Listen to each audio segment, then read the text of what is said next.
একদম মিষ্টির দোকানের মতো পারফেক্ট বুন্দিয়া কিভাবে আপনারা বাড়িতেই তৈরি করবেন তার রেসিপি আজ আমি আপনাদের সাথে শেয়ার করব। আর মাপ নিয়ে আপনাদের কোনো চিন্তা নেই, সঠিক পরিমাপ সহ আজ আমি আপনাদের বুন্দিয়া রেসিপি শেয়ার করব। এই বুন্দিয়াগুলো যেমনি ঝরঝরে তেমনি রসালো হবে, খেতে কিন্তু দুর্দান্ত হবে। মুখে দেওয়া মাত্রই কিন্তু মিলিয়ে যাবে, এতটাই সুস্বাদু হয় এই বুন্দিয়া। আপনারা অবশ্যই বাড়িতে একবার হলেও ট্রাই করবেন। আসসালামু আলাইকুম এভরিওয়ান, আমি সুরাইয়া আর আমার রান্নাঘরে সবাইকে স্বাগত জানিয়ে আজকের রেসিপি শুরু করছি। বুন্দিয়া তৈরির জন্য এখানে আমি নিয়ে নিচ্ছি 1 কাপ পরিমাণ বেসন। বেসনটা কিন্তু অবশ্যই চেলে নিতে হবে, আর এই কাপ মাপ করে কিন্তু সমস্ত উপকরণ আমি দেব। 1 কাপ বেসনের জন্য এখানে আমি দিয়ে দিচ্ছি 4 ভাগের 3 ভাগ পানি। তো বন্ধুরা, এখানে আপনারা যে কাপ বা বাটি মাপ করে বেসন নেবেন সেই বাটি বা কাপ মাপ করে কিন্তু পানিটা এখানে অ্যাড করবেন। এখানে আমি অল্প অল্প পানি দিয়ে একটা স্মুথ ব্যাটার তৈরি করব। তো বন্ধুরা, এখানে পানিটা একেবারে দিয়ে দেবেন না, অল্প অল্প পানি দিয়ে ব্যাটারটা মাখতে থাকবেন। 7 থেকে 8 মিনিট আমি খুব ভালোভাবে এই বেসনটা মেখে নিয়েছি। আপনারাও একটু সময় নিয়ে বেসনটা খুব ভালোভাবে মেখে নেবেন। দেখুন বন্ধুরা, একটা স্মুথ ব্যাটার কিন্তু তৈরি হয়ে গেছে।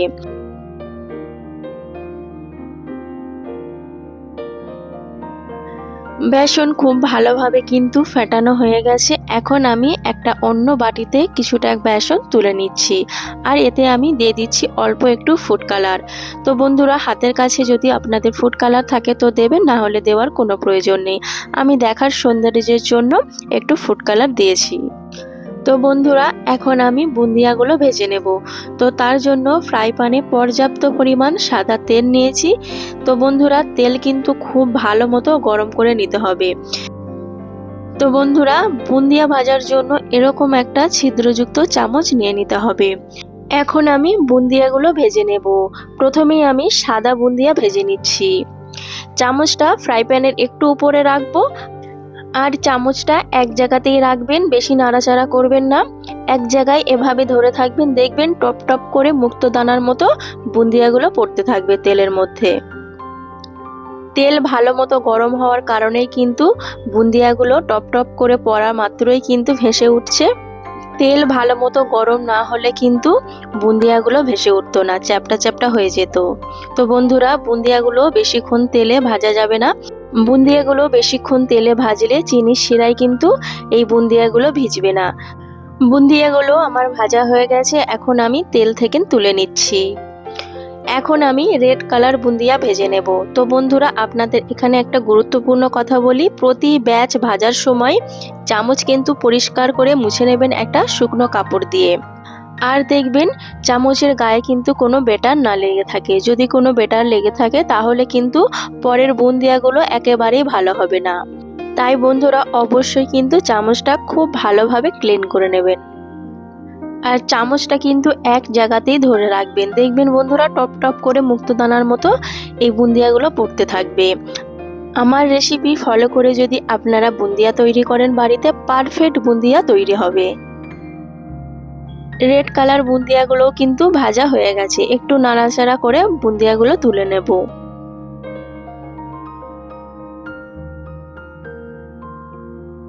আমার রেড কালার বুন্দিয়াগুলো কিন্তু পারফেক্ট হয়েছে, আপনারা দেখেই বুঝতে পারছেন কত সুন্দর হয়েছে এই বুন্দিয়া ভাজাগুলো।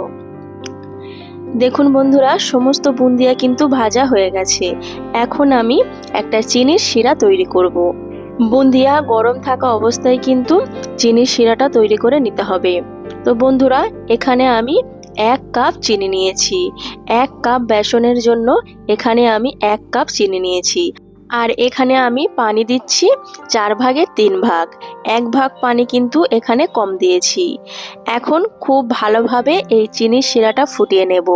বেশি ঘন করার দরকার নেই, একবার ফুটে উঠলেই কিন্তু এই চিনির শিরাটা তৈরি হয়ে যাবে। আর বন্ধুরা, অবশ্যই কিন্তু এখানে একটু পাতিলেবুর রস দেবেন। এই পাতিলেবুর রস দিলে কি হয়, চিনির শিরার কিন্তু জমাট বেঁধে যাবে না, আর বুন্দিয়াগুলো একদম ঝরঝরে রসালো তৈরি হবে। তাই অবশ্যই এখানে লেবুর রস দেওয়ার আপনারা অবশ্যই চেষ্টা করবেন। আর এখানে 1 টেবিল চামচ ঘি দিয়ে দিলাম। এই ঘি দেওয়ার কারণে কিন্তু মনে হবে বুন্দিয়াগুলো ঘিয়ে ভাজা। ঘিটা অপশনাল, আপনারা চাইলে নাও দিতে পারেন। এখন আমি ভেজে রাখা বুন্দিয়াগুলো চিনির শিরার মধ্যে ঢেলে দিলাম। দিয়ে খুব ভালোভাবে কিন্তু এই বুন্দিয়াগুলো চিনির শিরার সঙ্গে মিশিয়ে নিতে হবে।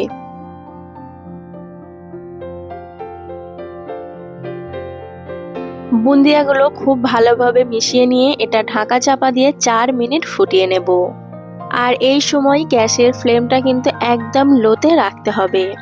4 মিনিট পর ঢাকনা সরিয়ে নিলাম। আবারও খুব ভালোভাবে বুন্দিয়াগুলো চিনির শিরার সঙ্গে মিশিয়ে নিচ্ছি। এখন আমি ঢাকা চাপা দিয়ে 20 মিনিট স্ট্যান্ডিং টাইমে রেখে দেব। 20 মিনিট পর আমি আবারও ফিরে আসছি। একদম মিষ্টির দোকানের মতো ঝরঝরে এবং রসালো বুন্দিয়া কিন্তু বাড়িতেই তৈরি হয়ে গেল। তো বন্ধুরা, আপনারা অবশ্যই কিন্তু এই রেসিপি একবার হলেও ট্রাই করবেন। এই বুন্দিয়াগুলো খেতে অসম্ভব সুন্দর হয় আর বানানোও কিন্তু খুবই সহজ। তো বন্ধুরা, আজকের আমার এই রেসিপি আপনাদের ভালো লাগলে লাইক, কমেন্ট, শেয়ার করবেন। আর আমার চ্যানেলে নতুন বন্ধু হয়ে থাকলে চ্যানেলটি সাবস্ক্রাইব করে আমার পাশে থাকবেন। ভালো থাকবেন, সুস্থ থাকবেন। খোদা হাফেজ।